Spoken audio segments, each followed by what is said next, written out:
Hi guys, hello everybody that's back in lockdown again. This is my third week of doing my lockdown painting class. I'm Tracy Sweeney, and big thanks and shout out to the Linen Hall for allowing me the opportunity to show you some of my work and show you how to use some of the techniques that I do to build up textures in my paintings. Before I start with you guys today, I was doing a bit of a clean out in the house in the last few days, and I found an old painting that I probably did back in 2007. And the reason I wanted to show you this painting is because, turn my camera around, when I started painting first, my inspiration has always been walls, and I would go around and I would take a lot of photographs of different surfaces. So rust and flaking paint, like one of these is Rayhan's house over near Rayhan's Wood. The other one is down in the Black Valley in Kerry. This is a view out a window in an old cottage near to where I live. This door is on a beach in Wexford. This door is in the old workhouse in Callan in Kilkenny. And again, these textured surfaces are really important to me because when I look closely at them and examine the colours, you know, you can see it in some of these old walls, that mossy green or that old blue, and how people have scratched into those surfaces and left remnants of their mark. So I started painting like this. So this was one of my first paintings years ago, and it's been in the attic for a long time, and it was just that we found it in the last few days. I remember showing it to people at the time and realising the work was way too tight. I was using tiny little brushes to recreate a surface, but walls are not built, you know, using paintbrushes. They're built using chisels and scrapers and tools, and it's quite an industrial way that they're built, and then it's quite an organic way that they fall back down again, you know. Time has its mark, people have their mark, usage has its mark. Like this is an old fertilizer spreader, and how those brown rusted scratches get embedded into the surface of that. So how do we build up these textures? It's a layered process, and I'm going to again do what I did with you guys last week. I'm going to show you some paintings, the same 4 paintings that we worked on last week. I am going to show them to you again today and see how we can build up more layers. This was another one I'm working on this week. But really, the most important thing I want to share with you guys is you're not going to get a painting finished in a day. It's very much a case of build the layers, scratch back into layers, build the layers, scratch back into the layers. Be spontaneous. You will get results, but it's going to take time. Like one go on a board is not going to do it. But that's the beauty of having a couple of canvases or boards or whatever surfaces you're using, you know, using them at the same time, building up those surfaces, letting them dry, coming back to them. It's no walls are built in a day, and none of these paintings can be built in a day. So take your time with it and be spontaneous, and you know, there's not going to be any mistakes in this. So I'll just set up my phone here so that you guys can see what we're doing. So last week we had started with this board. We had painted it a very kind of a rich deep blue. We then covered it in PVA, and as I explained, we were using, you can use wallpaper paste, you can use Bostik, you can use kids PVA, whatever's in your press. Right now, you don't have the luxury of being able to order art supplies online because most shops are closed. So use what you have, because this is about experimentation. Down the road, you can buy, you know, longer materials that will last you longer. You just want to get the feel for this right now. So after we had the blue surface, last week we covered all of this painting in just a blue paint, and we put it on really, really roughly. We weren't being precise about it. This morning, just before I started the class, again, trying to build that old look, that weathered kind of look, I went back to my press downstairs and I found an old tin of an interior, it's a black paint. Use what you have in the press. I could easily have used white or magnolia paint on this board to build up layers. So I'm just using a brush. You can use a household brush. You can use anything you want. And I'm putting on just some text, so it looks like graffiti or a scrawl, or that somebody has been there before. You can be as precise about this, or as messy about this as you want to be. So I don't usually try to, I'm not trying to say anything political in these paintings, but sometimes when you are using words in work, you can become very political about it, or some people feel that you're trying to get a message across, which you may not be.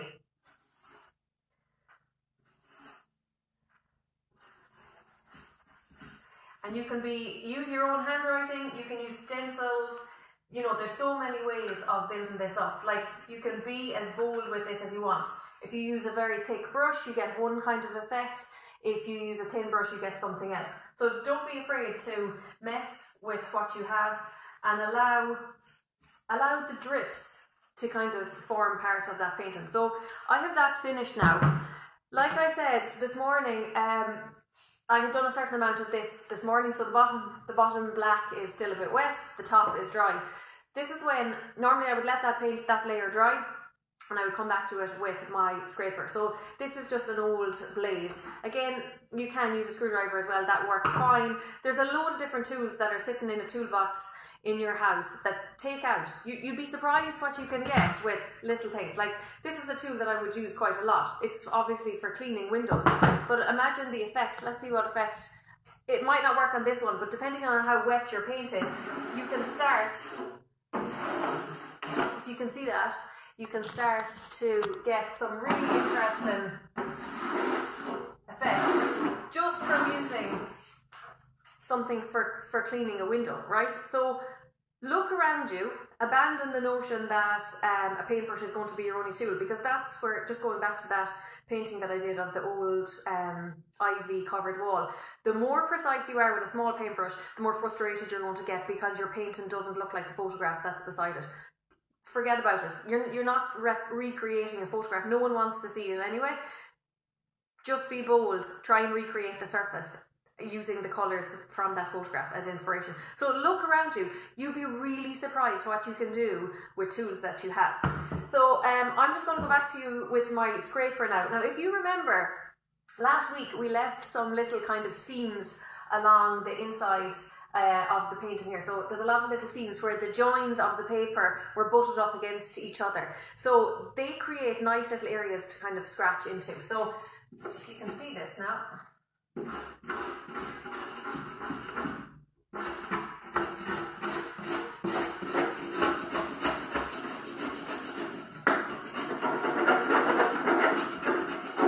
you see this, guys? You can really start to lift off the surface of that wall and it starts to begin to look aged.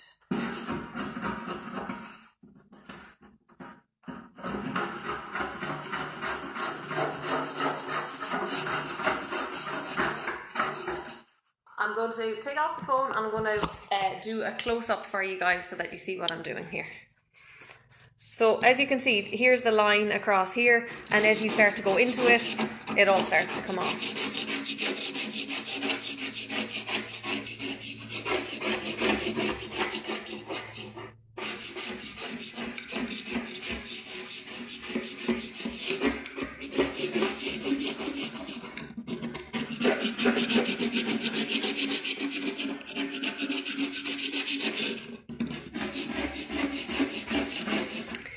So just to stand back from that for a moment, you can see we're building up a nice kind of a broken texture on top. So as you let it dry and as you scratch into it, you're going to start to get that aged look. So for now, I'm going to leave this painting. You'll see it again next week.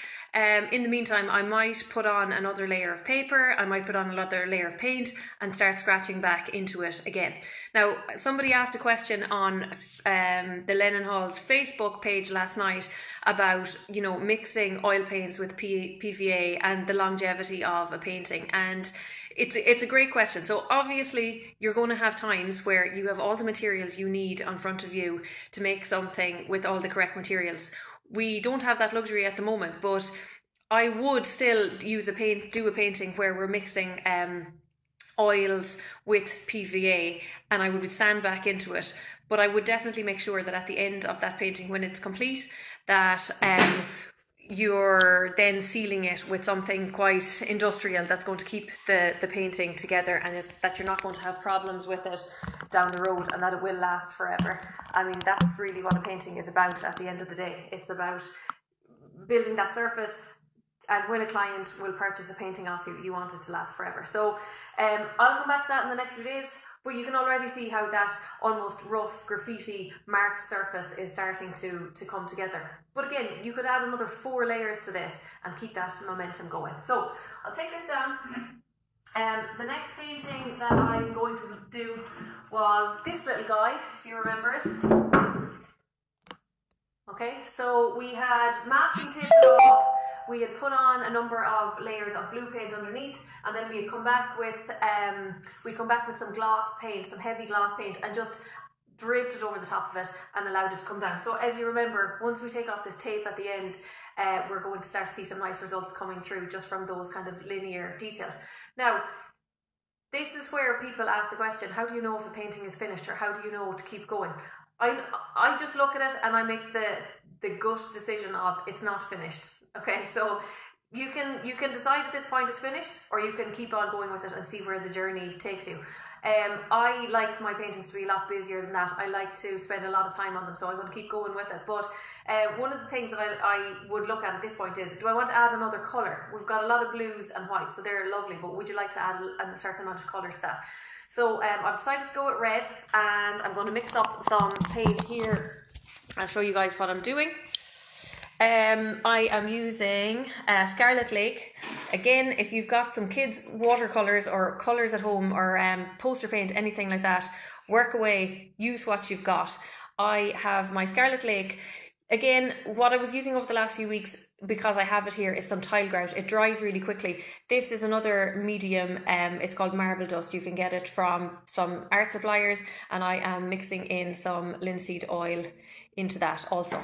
Now, I would like I said, this is an old train card for all you Swedes out there that are watching me destroy my SL card for the train. Mixing all this up adds a nice kind of a tooth or a surface. It kind of thickens your paint. You can put almost any kind of medium into it that will help with the texture, building up the texture in the piece. Again, don't be precious. Now's not a time to be precious. You're at home, you've got some stuff in your house, you want to use it, just use it. But it builds up a nice kind of an electric red. I also consider, because most of the colours that are in this painting at the moment is blue, what jars with blue. Have a look at your colour wheel, have a look at what the opposite colour is to blue, and see if you can mix a colour in with that and put another layer on that will make that blue kind of jump out. So as you can see, it's nice and thick now. This will take a long time to dry, guys. That's one of the things with mixing linseed oil into paint. Like, you are going to spend time trying to figure out, once this kind of comes together, how long it's going to take to dry. So I will start to add this red over it. Again, you can run the whole thing down over it. You can shape kind of letters with it. You can do exactly whatever you want. Be spontaneous, because as you are spontaneous, you'll start to get different results. Hello, Mags over in Westport. Is it Mags over in Westport watching? It's nice to have you with me. All the old Linen Hall crew. So I'm going to put this on nice and thick. Before you see me again next week, you can see how there's a lovely differentiation between the dark blue, the turquoise blue, the red and the white. There's something quite electric going on there. But like that, have a think about the colours that you have a think about the colours that you want to put on, and how they all react with each other. When this is wet, but not fully dry, in the next few days, one could scratch back into this surface and see what kind of comes out from underneath. But you can see something quite organic starting to happen there. So yeah, we will add a little bit more there and see how that all runs. And again, remember, this green tape can be peeled off at the end. So you're going to end up with a line running through it, which adds a nice kind of a graphic effect. But like that, you don't even need tape. Let this go whichever way that you want. So that's that one currently, and we will get back to that next week. Now, what is my next painting? This was the next painting that we were working on. So if you remember, I explained to you guys about a painting that I had done for the Hamilton Gallery in Sligo, and it was a painting that ended up going up to the Museum of Literature in Dublin. So I love looking at some old Van Gogh paintings, and he used to do a lot of surfaces with flowers and very natural and organic. So I decided to kind of do a series of small square paintings using the same kind of I won't say colours, but I was just very inspired by the colours. So I've done them in various ones. So this was the one that ended up going up to the gallery in Sligo. So it's a lot lighter. But again, it's about working that messy aspect of painting in with something quite representational. So it's unusual for me to do something kind of like this, but you can get a lovely effect with it. So right now, in order to build up the kind of leaves, I'm going to use 3 different things of paint here. I'm going to use my titanium white, I'm using burnt umber, and I am completely out of raw sienna, but I've gotten a little bit of it out. So if you've got, again, you can use the library card, again, if you have it. I've got a palette knife here, but like there's other tools that you have that you can very easily use for doing this kind of work. So feel free to use it. So that's just a bit of linseed oil as well. So I would normally mix in a little bit of that with a bit of this. I wouldn't even mix it thoroughly so that you get a lovely smooth colour. I would just start to apply it pretty much rough. Again, this will take time to dry. The linseed really is the thing with all this. So I would start building up some kind of shapes here. They are not going to look like leaves, but like I said to you earlier on, I don't want you to look at the paintings of me being very, very representational, because you're not trying to recreate a surface, you're trying to do something entirely different.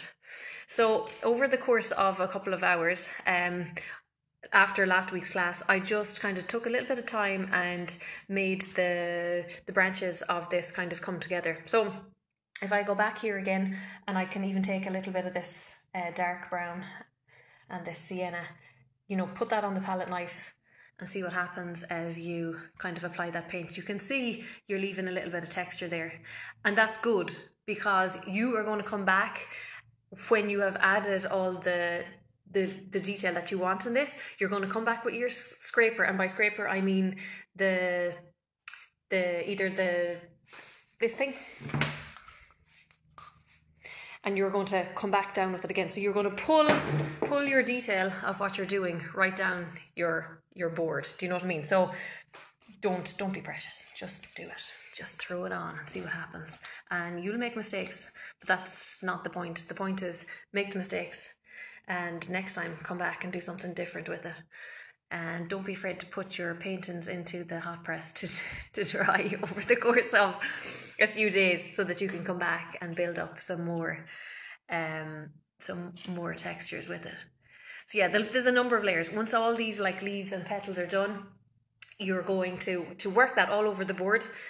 You will kind of scratch back into it or scrape back into it and let some of the detail come down the board.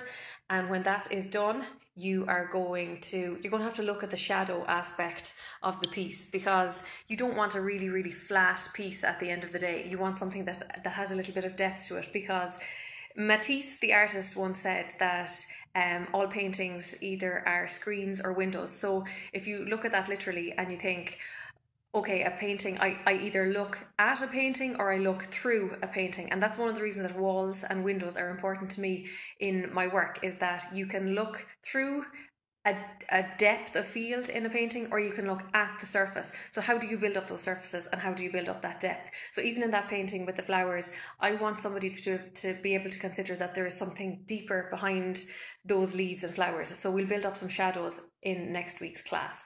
The very last painting that I want to show you guys was the last one that we worked on last week. I'll just turn the camera around.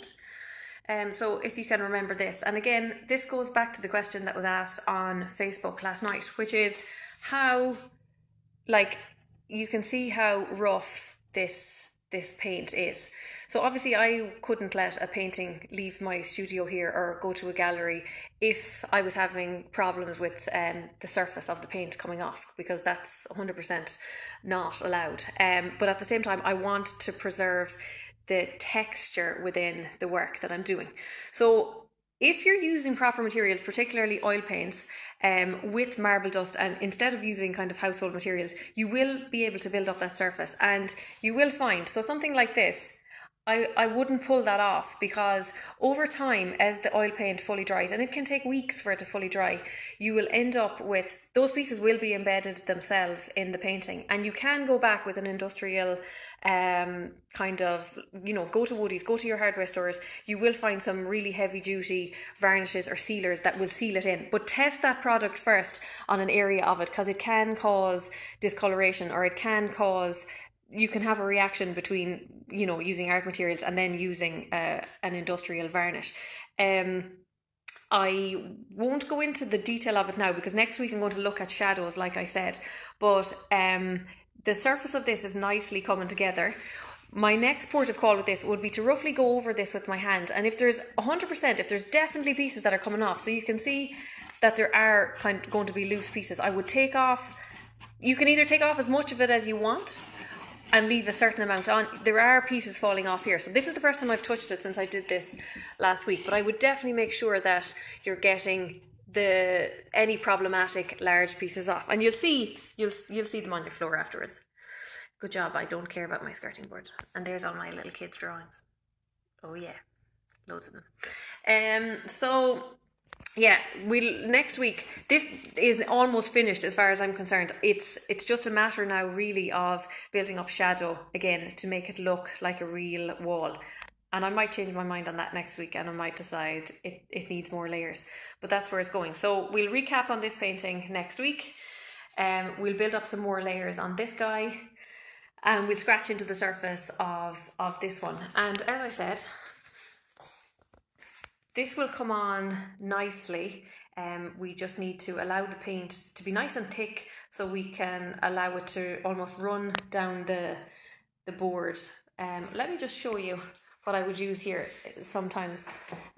This is an old tool for plastering. You get something like that with a rubber kind of an edge on it in a hardware store, but we would run that over the surface of the painting when some of these nice details are done. And like that, we will look at the shadow aspect next week. So if you have any questions, feel free to send them my way and I will answer them. And if you want to watch this again, it's going to be showing on the Lennon Hall's Instagram channel at 12 o'clock. And send on any questions you have and I will answer them. And I hope you enjoy the rest of your day. But like I said, try and be as spontaneous as possible. Don't be pernickety about it.